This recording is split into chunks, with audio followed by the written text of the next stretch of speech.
नमस्कार, आपके साथ मैं हूं तेजस्वी चंडोक नैयर। इस वक्त की बड़ी खबर है, एंटी रेप बिल कल लोकसभा में पेश किया जाएगा। सर्वदलीय बैठक खत्म हो चुकी है। ज्यादातर पार्टियों ने 18 साल उम्र करने की मांग की है। घूरने को बिल से बाहर रखा गया है। और इस खबर पर ज्यादा जानकारी दे रहे हैं हमारे संवाददाता प्रशांत। विस्तार से जानना चाहेंगे, क्या जानकारी है आपके पास?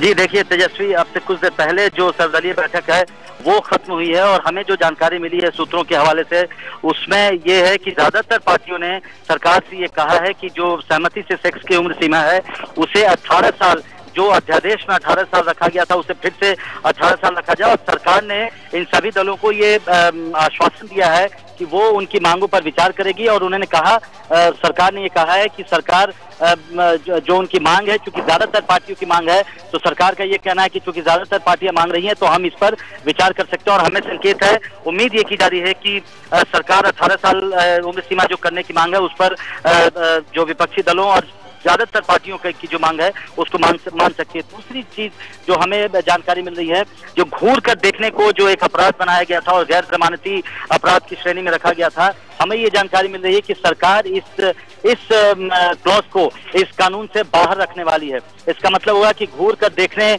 को जो अपराध की श्रेणी में रखा गया था अध्यादेश में और इस बिल में, कैबिनेट से जो बिल पास हुआ था, उसको अब इस अपराध की श्रेणी से बाहर रखा जाएगा। और तीसरी चीज जो हमें जानकारी मिल रही है, जो अभी प्राइमा फेसी उसमें तेजस्वी हमें ये बताया गया है कि कुछ सेफगार्ड्स रखे जाएंगे, जो स्टॉकिंग, जो पीछा करने की घटनाएं होती है और उसमें अगर कोई शिकायत होती है कुछ सेफगार्ड्स रखे जाएंगे। हालांकि वो सेफगार्ड्स क्या होंगे इसके बारे में न सरकार न तो किसी पार्टी की तरफ से अभी तक इसका कोई खुलासा किया गया है।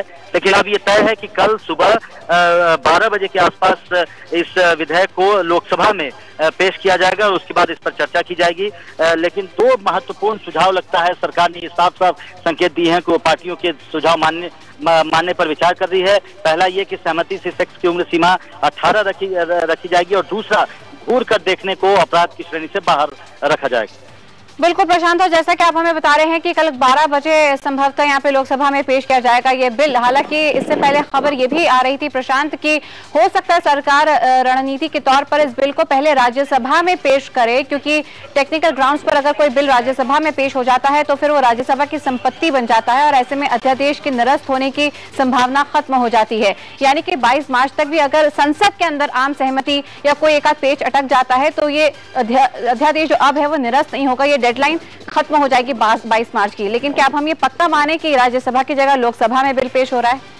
जी बिल्कुल तेजस्वी, ये लोकसभा में बिल, जो हमें जानकारी है लोकसभा में बिल पेश हो रहा है। और मैं जरा सा यहाँ पर थोड़ा सा क्लैरिफाई कर दूं, सरकार का ये कहना और कानून के जानकारों का कहना है कि कोई भी बिल जब तक दोनों हाउस में अगर ये बिल पास नहीं होगा तब तक ये कानून नहीं बनेगा।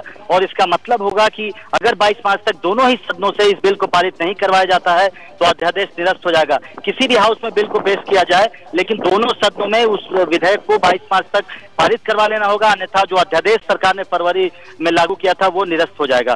तो लोकसभा में ये बिल कल पेश होना है, ये लगभग सरकार ने ये साफ कर दिया है और सभी पार्टियों से ये आमराय बन गई है कि कल ही इस विधेयक को लोकसभा में पेश किया जाए और वहां पर अगर सहमति बनती है जिन भी बिंदुओं पर, तब सरकार विचार करके उस पर संशोधन लाएगी और संशोधन को सदन से पारित करवाया जाएगा। प्रशांत, अब संसद में जो जिम्मेदारी है वो सिर्फ सरकार की ही नहीं, सिर्फ सत्ता पक्ष की नहीं बल्कि अब विपक्ष की भी बन जाती है, क्योंकि हम यहाँ पे ऑल पार्टी मीटिंग के बाद अगर इस अध्यादेश की बात कर रहे हैं तो यहाँ पे तमाम राजनीतिक पार्टियों को पॉलिटिकल विल दिखाने की जरूरत है इस अध्यादेश को पास कराने के लिए और एक कड़ा कानून लाने के लिए। क्योंकि जिस तरह से सरकार अब यहाँ पे कई मांगों पर झुकती हुई दिख रही है या यूं कहें कि सहमति बनाने की कोशिश में है, ऐसे में सरकार ये भी मान रही है कि एक ही दिन में बिल पेश हो, उस पर डिस्कशन और उसे पारित भी करा लिया जाए, उसे पास भी करा लिया जाए। ऐसे में अब विपक्ष को भी या जो दूसरी पार्टियां हैं सत्ता पक्ष की जो नहीं है उनको भी अपना योगदान देना होगा ताकि शांतिपूर्ण तरीके से एक अच्छी डिबेट इस पर हो सके और ये पास भी हो सके। नहीं देखिए तेजस्वी, अभी जो सर्वदलीय बैठक खत्म हुई है दो चीजों पर ज्यादा शिकायतें थी। बिल को सभी पार्टियों ने कहा था कि ऐसा बिल आना चाहिए, एक कठोर कानून बनाया जाना चाहिए, महिलाओं के खिलाफ जो अपराध होते हैं खासकर बलात्कार जैसे जो अपराध होते हैं उसको कैसे रोका जाए इसके लिए सख्त कानून बनाया जाना चाहिए। मोटा मोटी सभी पार्टियों ने समर्थन किया था। 2-3 बिंदु जिस पर सबसे ज्यादा मतभेद उभरे थे, न सिर्फ पार्टियों के भीतर बल्कि आपको याद होगा सरकार के भीतर भी गहरे मतभेद थे और इसके 2-3 कैबिनेट की बैठक हुई थी इस बिल को पारित करवाने के लिए। लेकिन अब जो संकेत मिल रहे हैं, अगर सरकार ने जो कहा है कि वो इन दो चीजों पर विचार करेगी। दोनों जो मांगे हैं, प्रमुख मांगे हैं विपक्षी पार्टियों की, उन पर विचार करेगी और इससे मुतालिक संशोधन लाया जाएगा। तो मुझे लगता है कि अब कोई मतभेद किसी पार्टी को नहीं होगा और सभी पार्टियां अब इस बिल का समर्थन करेंगी, क्योंकि इन्हीं दो बिंदुओं पर ज्यादातर पार्टियों को आपत्ति थी। बिल्कुल। और सामाजिक कार्यकर्ता रंजना कुमारी इस वक्त हमारे साथ जुड़ गई हैं। रंजना जी, IBN7 में आपका स्वागत है। सबसे पहले आपकी प्रतिक्रिया जानना चाहेंगे। जिस तरह से 18 साल की उम्र की मांग कर रही थी तमाम पार्टियां, सरकार उस पर अपनी सहमति देती हुई दिख रही है और इसी के साथ बताया जा रहा है कि घूरने वाली जो बात है उसको यहाँ पे फिलहाल बाहर रखा जाएगा इस अध्यादेश के। नहीं, देखिए, सबसे बड़ी बात यह है कि जो कि बाल में खाल निकालने की जो आदत है पार्टियों की, और खासतौर से समाजवादी पार्टी जो कि हमेशा ही महिलाओं के कुछ भी मिलने के हक में नहीं है, चाहे वो महिला आरक्षण विधेयक हो या कुछ भी हो, तो ऐसे में इस तरह की बेवकूफी की बात करना, क्योंकि कारण ये कि देखिए हमारे देश में शादियां 50% शादियां 18 और उससे कम उम्र की होती हैं। ये बात इंडियन फैमिली हेल्थ सर्वे में आई है। और सवाल ये है कि क्या ऐसे में जो लड़के लड़की शादी करेंगे तो क्या लड़कों को रेप में बंद किया जाएगा? किस तरह की मानसिकता के प्रतीक हैं ये लोग कि बाल विवाह तो रोक नहीं पा रहे हैं। अपनी अपनी कॉन्स्टिट्यूएंसी में जाते हैं और जब बाल विवाह हो रहा था तो वहां जाकर के कन्यादान करते हैं और उन लोग को ये जाकर के वो इस तरह की बातों को इनकरेज करते हैं, जितने ये पॉलिटिशियन यहाँ बैठे हुए हैं। और अब जब नीति निर्माण की बात आ रही है, जब ये कानून बनने की बात आ रही है, तो उसमें ये परिवर्तन की नहीं देखना चाहते हैं 18 साल की उम्र से 16 साल लाना। तो ये किस तरह के समाज में और क्या बनाना चाहते हैं, ये खुद इस बात को जाने। और इस तरह के दबाव में आकर के एक अच्छा फैसला जो होने जा रहा है उसको बदलना मुझे नहीं लगता उचित है।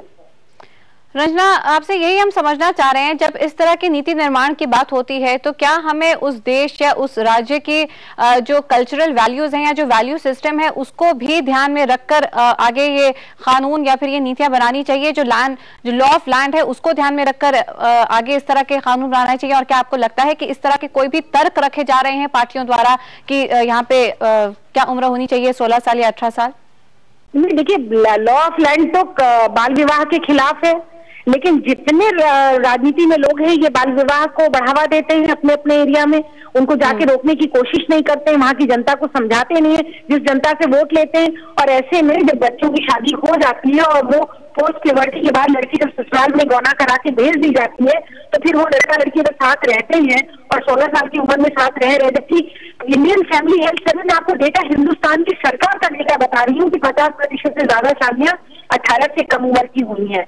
तो फिर उस केस में क्या होगा? अगर वो उस केस में लड़का लड़की शारीरिक संबंध बनाते हैं तो किस तरह के कानून को लागू किया जाएगा? सबसे बड़ी बात तो ये है। और दूसरी बात ये भी है कि जो अगर मान लीजिए कोई चार्ज लगाता है लड़के के ऊपर तो क्या उसको रेप माना जाएगा?